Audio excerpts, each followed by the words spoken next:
It is the CNBC Invest in America Forum in Washington, D.C., happening right now. The event's bringing together investors, policymakers, and industry leaders for conversations about American industrial policy.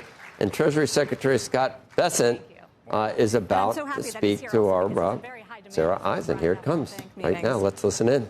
So thank you. America first. America first. There we go. So the investment boom. I mean, it feels like every day we either get an Oval Office announcement from a CEO, some of whom are here today, or some massive AI deal. Is this boom that we're seeing sustainable?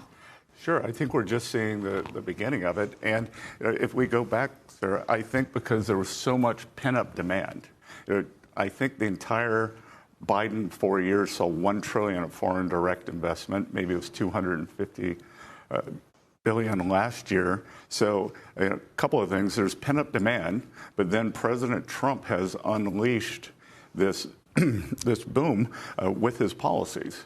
So whether it is trade, tax, so the tariff policy, the great certainty that we have from the one big beautiful bill, and he's made it known that America's open for business. Do your business here. We will give you energy tax certainty. We're the biggest market in the world. We're going to give you regulatory certainty.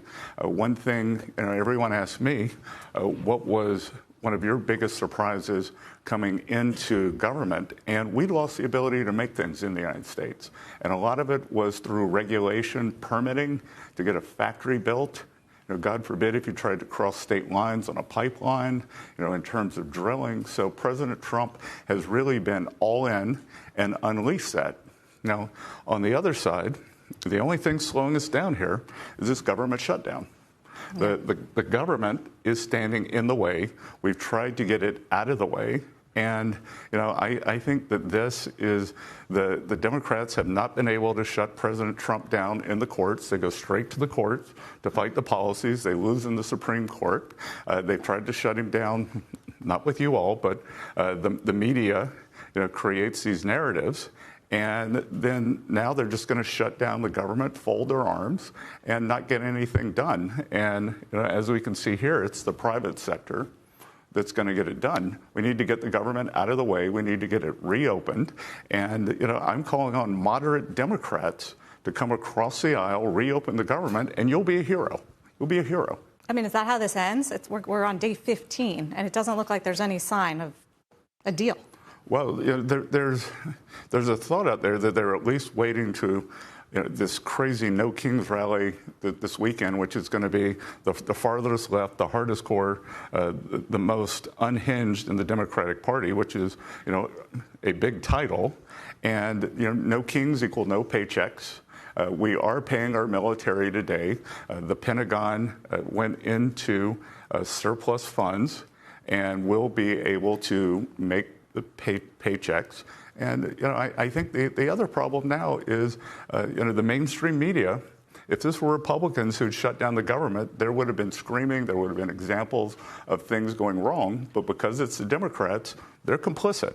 And like I said, if moderate Republican senators come across the aisle, they will be heroes. They need to break away from the hive, from this radicalism.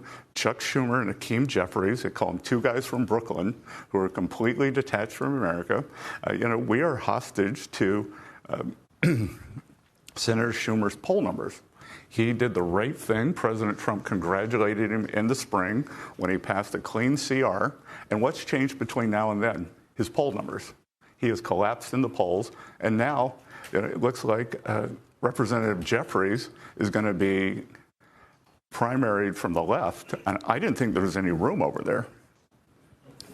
Some people blame, the current government for the shutdown. I mean, I know you're blaming the Democrats, but often the blame goes to who's in power.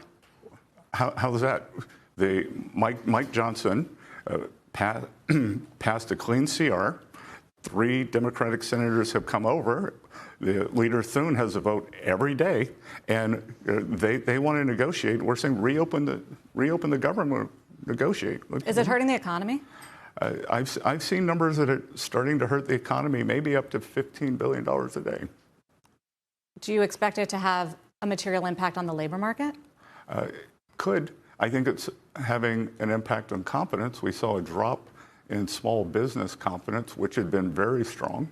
So, hopefully we can get this, the Democrats will reopen, and we can get back off to the races.